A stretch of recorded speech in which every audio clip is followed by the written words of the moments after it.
যে কোনো কাজের প্রতি ভালোবাসা থাকলেই সমস্ত কাজ অল্প পরিশ্রমে অনায়াসে করা যায়। মাই মর্নিং রুটিন।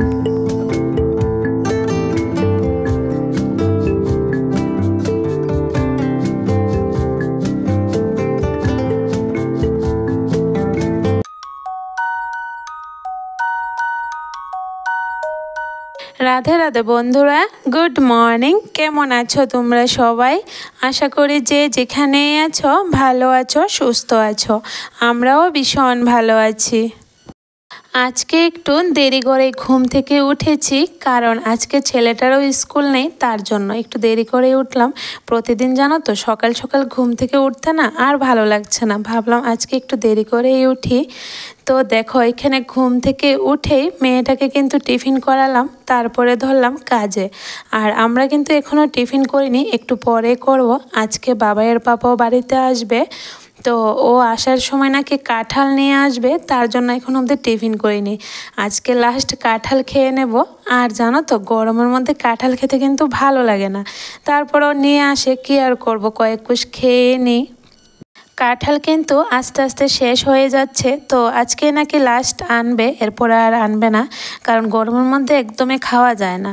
তো আচ্ছা যাই হোক, পরে টিফিন করব, তো এর আগে ভাবছি ঘরের কাজগুলি সেরে নিই। তো আজকে মেয়েটা মানে যে রুমে ঘুমায়, আবার মেয়েটার রুম বলে তোমরা জিজ্ঞেস করবে যে মেয়ে কি একাই ঘুমায় নাকি, তার জন্য আর বললাম না, তবে মেয়েটা এই রুমে ঘুমায়। তো দেখো আজকে এই রুমটাকে মুছে পরিষ্কার করে নিচ্ছি। প্রথমে বিছানাটাকে মুছে পরিষ্কার করলাম, তো দেখো একটা বেড কভার পেতে নিচ্ছি। এখন দরজা জানালাগুলিও মুছে নিলাম, অনেকটা ধুলো পড়ে গেছে। আর সব সময় জানো তো এই রুমটা পরিষ্কার করা হয় না, কারণ ও ঘুমিয়ে থাকে। আর যেহেতু এটা মানে সামনের রুম না, বেশিরভাগ যাতায়াত কিন্তু হয় না এই রুমটার মধ্যে, তার জন্য সবসময় আর মোছামাছি হয় না ঘরের জিনিসগুলা। তবে আজকে যেহেতু একটু সময় পেয়েছি, ভাবলাম জিনিসপত্রগুলি ভালো করে মুছে গুছিয়ে তারপরে ঘরটা ঝাড় দেবো। সকালবেলা এই জানালাটা খুলবার অনেকটা চেষ্টা করেছি, তো পারলাম না, আর অনেক শক্ত হয়ে আছে।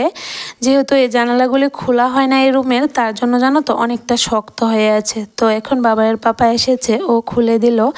তো দেখো এরপরে আমি আবার জিনিসগুলো মুছে নিচ্ছি। তো জানালাটা প্রথমে মুছলাম, এরপরে গডরেজটা মুছে নিলাম, আর এখন এই যে এই জিনিসপত্রগুলি মুছে নিচ্ছি। তো চলো বন্ধুরা, ঘরের কাজগুলি ওইদিকে করতে থাকি, আর তোমাদের সাথেও কিছু কমেন্ট শেয়ার করি। শিরিন আক্তার আইডি থেকে দিদিভাই কমেন্ট করলো, সারাদিনে অনেক কাজ করেছেন দিদিভাই, আপনার মেয়েটা অনেক দুষ্ট হয়ে গেছে, এখনকার বাচ্চারা খেতে চায় না দিদি, এটাই সমস্যা, আমি বাংলাদেশ থেকে দেখছি। তো হ্যাঁ গো দিদিভাই, এখনকার দিনে বাচ্চারা এতটা যন্ত্রণা করে একদমই খেতে চায় না। যখনই আমি খাওয়াতে বসে জানো তো আধা ঘন্টা লেগে যায়, এতটা যন্ত্রণা করে। তারপরে তো খাওয়াতে হয় বলো, কারণ পেট ভরে যদি না খাওয়ায় তাহলে আবার আমাকেই আবার যন্ত্রণা করবে।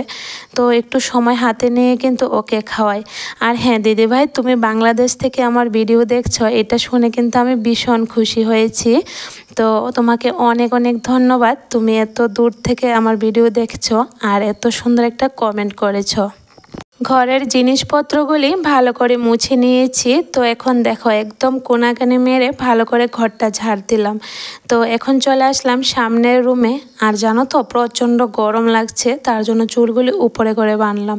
একটুকু চুল ছেড়ে কিন্তু কাজ করতে পারি না, সারাদিন একটা উপরে করে ক্লিপ দিয়ে চুল মেরে রাখি, না হলে না আমি একদমই কাজ করতে পারি না, এতটা গরম লাগে।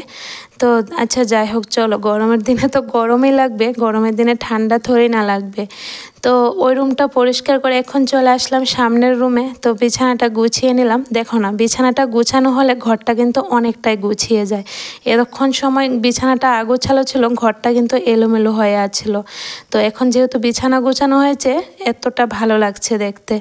তো দেখো ওরা ভাই বোন বাইরে বসে আছে, যেহেতু আমি ঘরটা পরিষ্কার করছি, যখন আবার ঘর পরিষ্কার হয়ে যাবে তখন ওরা আবার ঘরে চলে যাবে।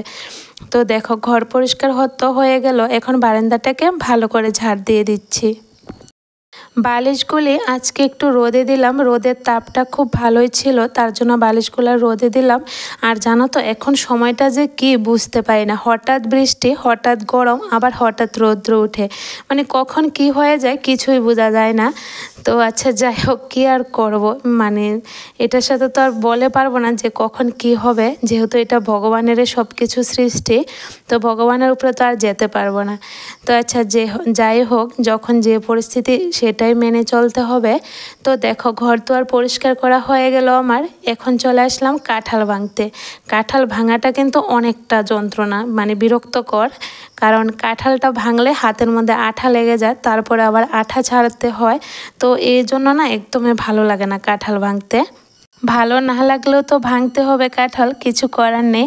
তো দেখো এখানে কয়েক কোষ কাঁঠাল মুড়ি খেয়ে নিলাম, তারপরে কিন্তু রান্নাটা বসিয়ে দিয়েছি। আর আজকে জানো তো বন্ধুরা, আমার কিন্তু খুব প্রিয় একটা তরকারি রান্না করব। তো অনেক দিন হয়েছে তরকারিটা খাই না, তবে আজকে কিন্তু রান্না করব। এই তরকারিটা আমার এতটা প্রিয়, আমার কিন্তু মাছ মাংস লাগে না, এ তরকারি রান্না হলে ঘরে আমি এই তরকারিটা দিয়ে এক থালা ভাত খেয়ে নিতে পারি, আমার এতটা প্রিয়। তো দেখো লতা কেটে নিয়েছি, তোমাদের সাথে আর কাটাটা শেয়ার করলাম না, কারণ ছেলে টিউশন স্যার এসেছিল, তো মোবাইল থেকে না নোট লিখেছিল, তার জন্য আর কাটাটা শেয়ার করতে পারলাম না। তো দেখো লতাগুলি কেটে একটু, লতা বলছি সরি, লতি বলে, কচুর লতি। তো আমাদের এদিকে লতা বলে, তার জন্য লতা চলে এসেছে মুখে, তবে এগুলার নাম কিন্তু কচুর লতি। লতিগুলা কেটে একটু ফাঁপ দিয়ে নিলাম, তারপরে কাঁঠালের বীজগুলো সিদ্ধ করলাম। আর একটু লাল লাল চামড়াগুলি আছে কাঁঠালের বীজের গায়ে, এগুলো একটু একটু ফেলেছি, সবটা ফেলেনি, মানে দেরি হচ্ছে ভালো লাগছে না, তার জন্য এমনিতেই দিয়ে দিলাম। তো দেখো শুকনা মাছ তো দিতেই হবে, শুকনা মাছ ছাড়া কিন্তু এ তরকারিটা একদমই ভালো লাগবে না। তো শুকনা মাছ দিয়ে পেঁয়াজ রসুন বাটা আর কাঁচা লঙ্কাটা বেশি করে দিয়েছি।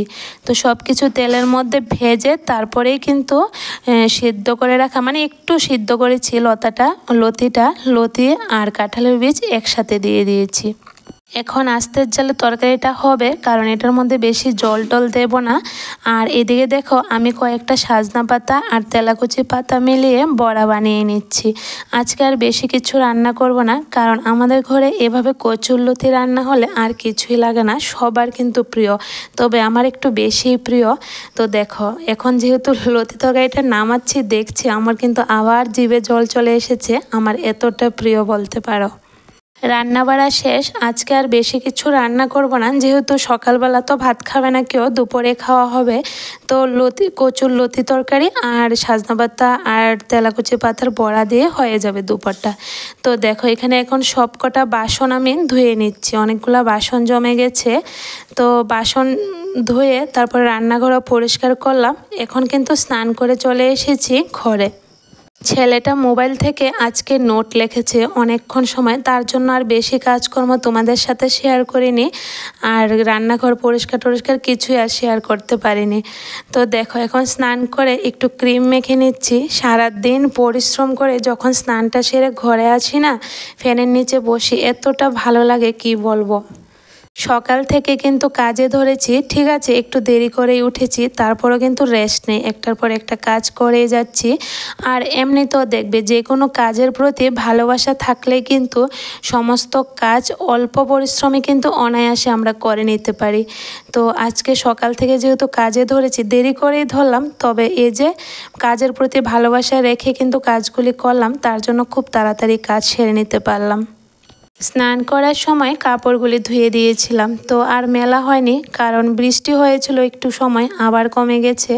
তো এখন দেখো কাপড়গুলি আবার মেলে দিচ্ছি। তা আর আজকে জানো তো বারান্দাতে একটা ফ্যান টাঙিয়েছে, দেখো ওই যে আমার পেছনে ঘুরছে। তো ফ্যান টাঙানোর জন্য বারান্দাটা আর মুছতে পারিনি, তো এখন ফ্যানটা টাঙানো হয়ে গেছে। তো দেখো বারান্দাটা মুছে নিচ্ছি, প্রচণ্ড গরম পড়ে, গরমের মধ্যে যদি ঘর দুয়ার না মুছি না প্রতিদিন ভালো লাগে না।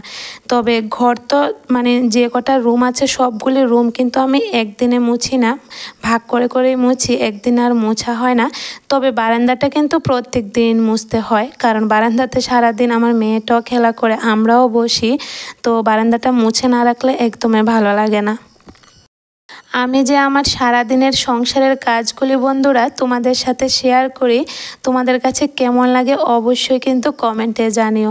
আর ভিডিওর কোনো অংশে যদি তোমাদের একটু হলেও ভালো লেগে থাকে তাহলে একটা লাইক কমেন্ট করে দিও, আর চ্যানেলটাকে সাবস্ক্রাইব করে আমার বন্ধু হয়ে আমার পাশে থেকো। তোমাদের সাপোর্ট আর ভালোবাসা থাকলে আমি একটু একটু করে সামনের দিকে এগিয়ে যেতে পারবো। তো দেখো এখানে বারান্দা তো মুছে নিলাম, এখন সিঁড়িগুলি মুছে নেব। আর আমি যে ঘর মুছি স্ট্যান্ডটা জানো তো একটু পর পর খুলে যায়, এটাকে আবার লাগিয়ে তারপরে মুছতে হয়, মানে একটা বিরক্তকর লাগে বারবার লাগাতে, তো আর কি করব। তো দেখো এই যে গতকালকে কাপড় ধুয়েছিলাম, কিছু কাপড় শুকিয়ে গেছে, ভাঁজ করা হয়নি। তো এখন একটু সময় আছে হাতে, বাইরের কাজ শেষ করে আসলাম, একটু পরে ভাত খাবো। তো ভাবলাম যেহেতু হাতে সময়টা আছে একবারে কাপড়গুলি গুছিয়ে নিই। ঘরের মধ্যে কাপড়ে চোপড়ে এলোমেলো হয়ে থাকলে দেখবে একদমই ভালো লাগে না। তো সবসময় চেষ্টা করি কাপড়গুলি সুন্দর করে ভাঁজ করে আলনার মধ্যে গুছিয়ে রাখার। তো এখানে দেখো আলনাটা গুছানো হয়ে গেছে, এখন মেয়েটার কয়েকটা খেতা রোদ্রে দিয়েছিলাম শুকিয়ে গেছে, তো খেতাগুলিও ভাঁজ করে রাখলাম। আর দেখো কিছু বাজার এনেছে ক্যান্টিন থেকে, তো মাসের শেষে যখন বাজার এনেছিল না, কয়েকটা বাজার ছিল না ক্যান্টিনে, আনতে পারেনি। তো এখন আবার এসেছে ক্যান্টিনে, তার জন্য কিন্তু আবার বাজারগুলি নিয়ে আসলো। তো এখন সবকটা বাজার আমি আবার গুছিয়ে রাখছি। আমাদের গৃহিণীদের দেখবে সারাদিন কিন্তু ঘরের মধ্যে ছোট ছোট কাজ থাকে, বড়ও থাকে, তবে কাজগুলি কিন্তু দেখা যায় না। তো মানে কাউকে বলেও বোঝাতে পারবে না, যেহেতু কাজটা দেখতে ছোট কিন্তু করতে কিন্তু অনেকটাই কঠিন। তো আচ্ছা যাই হোক, চলো কাজকর্ম শেষ হলো, এখন বসলাম ভাত খেতে। তো আজকে তো আমার খুব প্রিয় তরকারি দিয়ে ভাত খাচ্ছি, অনেকটা খুশি হয়ে কিন্তু ভাত খাচ্ছি।